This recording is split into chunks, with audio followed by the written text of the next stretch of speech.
Hello everyone, welcome to Millennium education.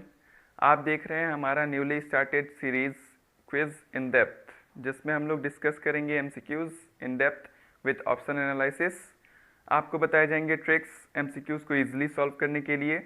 Daily current affairs का quiz भी होगा आप लोगों के लिए। आप हमारे फेसबुक और इंस्टाग्राम पेजेस को भी फॉलो करें।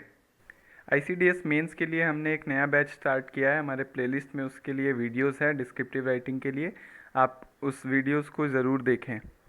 क्लर्कशिप मेंस के लिए भी आपको वीडियोस उसी प्लेलिस्ट में ही मिल जाएंगी। So without wasting our time, let's start today's class. So the first question is, concurrent list of the constitution is borrowed from which country? और ऑप्शंस है Australia, USSR, Ireland, Japan. So इसका correct answer है Australia. Australia से हमारे constitution में concurrent list, language of the preamble और joint session of the parliament borrow किया गया है। नेक्स्ट जो ऑप्शन है यूएसएसआर, दैट इज़ रसिया, वहाँ से फंडामेंटल ड्यूटीज़ और जो 5 ईयर प्लान बनाया जाता है उसे बोरो किया गया है। आयरलैंड से डीपीएसपी बोरो किया गया है, ये लास्ट वीडियो में भी बताया गया था। नेक्स्ट जो है और आयरलैंड से method of election of president और जो नॉमिनेशन होता है मेंबर ऑफ पार्लियामेंट्स का राज्यसभा में, उसे बोरो किया गया है। नेक्स्ट जो है जापान, वहाँ से सुप्रीम कोर्ट जैसे फंक्शंस करता है, उसे बोरो किया गया है। नेक्स्ट क्वेश्चन, यहाँ पे हमें चूज़ करना है correct statement regarding overseas citizen of India. First जो स्टेटमेंट है वो है person from Pakistan, Bangladesh and China are not eligible to apply for OCI. और next, spouse of foreign origin of a citizen of India can apply for OCI. So first जो statement है, पाकिस्तान, बांग्लादेश और China के जो लोग हैं वो अप्लाई नहीं कर सकते, तो ये स्टेटमेंट गलत है। पाकिस्तान और बांग्लादेश ही सिर्फ ऐसे कंट्रीज़ है जहाँ के पर्सन्स ओसीआई के लिए अप्लाई नहीं कर सकते, चाइना के पर्सन्स अप्लाई कर सकते हैं। नेक्स्ट जो है spouse of foreign origin of a citizen of India can apply. हाँ, तो जो भी इंडियन सिटीजन है, अगर उनकी वाइफ अगर फॉरेन ओरिजिन की है तो वो ओसीआई के लिए अप्लाई कर सकती हैं। सो इसका आंसर हो जाएगा B, only 2 is the correct statement. Next, the states of Gujarat and Maharashtra were created by the Bombay reorganisation act of, option है 1953, 1960, 1956। सो हमें ईयर बताना है। सो इसका करेक्ट आंसर है 1960। 1960 में बॉम्बे के स्टेट को डिवाइड करके गुजरात और महाराष्ट्र में चेंज कर दिया गया था। नेक्स्ट जो दो ऑप्शन है 1953 में आंध्र प्रदेश लिंग्विस्टिक बेस का फर्स्ट स्टेट बना। नेक्स्ट 1956 में मैसूर रीऑर्गेनाइजेशन एक्ट पास किया गया जिससे कर्नाटक का स्टेट बना, जो कि 1973 में इसको रीनेम करके कर्नाटक का नाम रखा गया था। नेक्स्ट क्वेश्चन देखते हैं, choose the correct statement regarding writs. First option is only supreme court is empowered to issue Ritz.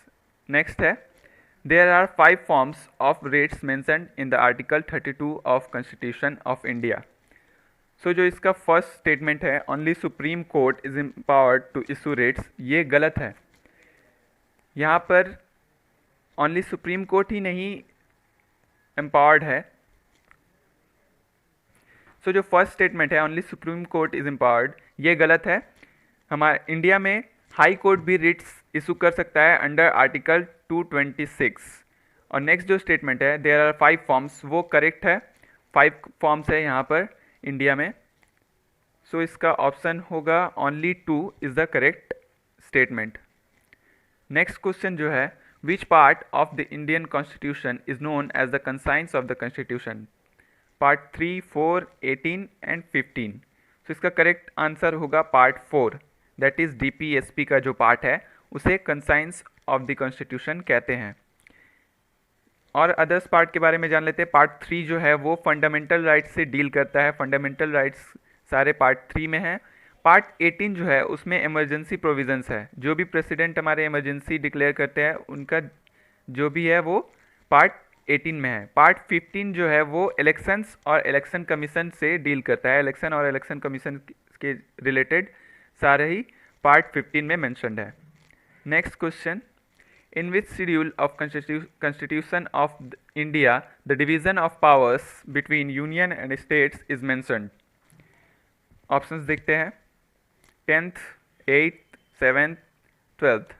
तो इसका करेक्ट आंसर होगा 7th शेड्यूल। जो अदर शेड्यूल्स है उसके बारे में जानते हैं। 10th जो है 10th शेड्यूल डील करता है disqualification on the grounds of defection, that is anti defection law. 8th schedule जो है उसमें मेंशन किया गया है कि इंडिया में टोटल 22 लैंग्वेजेस जो कि है वो मेंशन किया गया है। स्टार्टिंग में 14 लैंग्वेजेस थे, बाकी के जो लैंग्वेज है वो बाद में अमेंड करके ऐड किए गए थे। 12th जो शेड्यूल है उसमें म्युनिसिपल कॉरपोरेशन से रिगार्डिंग सब कुछ मेंशन किया गया है। Next question, choose the correct statement regarding fundamental duties. पहला जो है there were 10 fundamental duties were added initially and 11th was added by 86 constitutional amendment act of 2000। Second है fundamental duties were added by 42nd constitutional amendment act of 1976 on the basis of Swaran Singh committee report. So first जो यहाँ पे statement है वो गलत है। वो इसलिए गलत है क्योंकि जो 86 कॉन्स्टिट्यूशनल अमेंडमेंट एक्ट था वो 2002 में पास किया गया था। सो पूरा स्टेटमेंट करेक्ट है, बस ईयर जो है 2002 में होना चाहिए। Next, fundamental duties were added by 42nd constitutional amendment act of 1976 on the basis of Swaran Singh committee, ये करेक्ट है। सो इसका आंसर हो जाएगा ओनली 2। अगेन हमें जो सेलेक्ट करना है correct statement regarding president of India. First क्या है, president is elected indirectly through electoral college, ये सही है। Next, in case the office of president falls vacant the vice president acts as the president, ये भी correct statement है। Vice president automatically president बन जाते हैं अगर प्रेसिडेंट को कुछ भी होता है, वो रिज़ाइन कर दे या इम्पीचमेंट हो जाए उनका, या फिर उनका किसी कारण डेथ हो जाए तो। नेक्स्ट जो है president can be impeached under article 61। सो ये भी स्टेटमेंट करेक्ट है। आर्टिकल 61 में प्रेसिडेंट का इम्पीचमेंट मेंशन किया गया है। So all of the above is the correct answer, सारे स्टेटमेंट सही है। 9th क्वेश्चन है, what is the minimum age to be a member of Rajya Sabha. ये एक इजी सा क्वेश्चन है। ऑप्शन 25, 30, 35। सो करेक्ट आंसर होगा इसका 30। एक राज्यसभा के मेंबर होने के लिए 30 ईयर्स का होना मैंडेटरी है। 25 ईयर्स जो है वो लोकसभा का मेंबर होने के लिए है, और 35 ईयर्स प्रेसिडेंट या वाइस प्रेसिडेंट बनने के लिए है। Last but not the least, हमें फिर से एक बार करेक्ट स्टेटमेंट सेलेक्ट करना है रिगार्डिंग एनुअल बजट। फर्स्ट जो है the constitution of India refers to budget as annual financial statement dealt with in article 112। ये करेक्ट स्टेटमेंट है। आर्टिकल 112 में बजट को एनुअल फाइनेंशियल स्टेटमेंट कहा गया है। सेकेंड जो है, it only contains the estimated receipts and expenditure of the following financial year. Financial year 1 अप्रैल से नेक्स्ट ईयर का 31 मार्च तक होता है। सो ये स्टेटमेंट गलत है क्योंकि सिर्फ उसमें फॉलोइंग ईयर का एस्टिमेटेड रिसिप्ट एंड एक्सपेंडिचर नहीं होता है, बल्कि प्रीवियस ईयर का एक्चुअल रिसिप्ट्स एंड एक्सपेंडिचर भी मेंशन किया गया होता है। सो इसका करेक्ट आंसर हो जाएगा only 1, that is option A. Next, previous week का करंट अफेयर्स देख लेते हैं।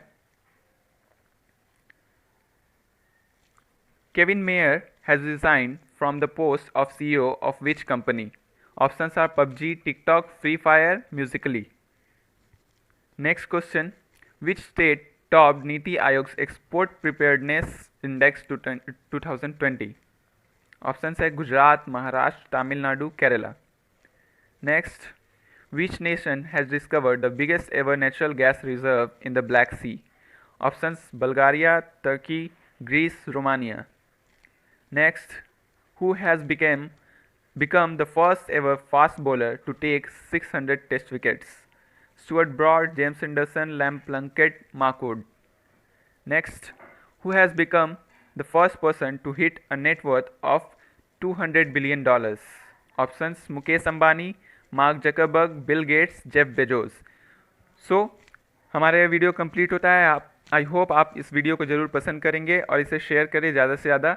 ये सीरीज़ जो है हमारा वो ICDS के लिए भी बहुत ही ज़्यादा मुफीद होगा। आप इसे कंटिन्यू देखें, इससे आपको GS के बारे में बहुत सारी कुछ नॉलेज होंगी। हर सब्जेक्ट वाइज आपको बताया जा रहा है GS के बारे में। सो ये डिस्क्रिप्टिव राइटिंग में आपको बहुत ही हेल्पफुल होंगी। आप इस वीडियो को ज़्यादा से ज़्यादा शेयर करें ताकि जितने भी ज़रूरतमंद लोग हैं उन सब तक पहुँच सके। हमारे चैनल को अगर आपने सब्सक्राइब नहीं किया है तो ज़रूर सब्सक्राइब करें थैंक यू गाइज।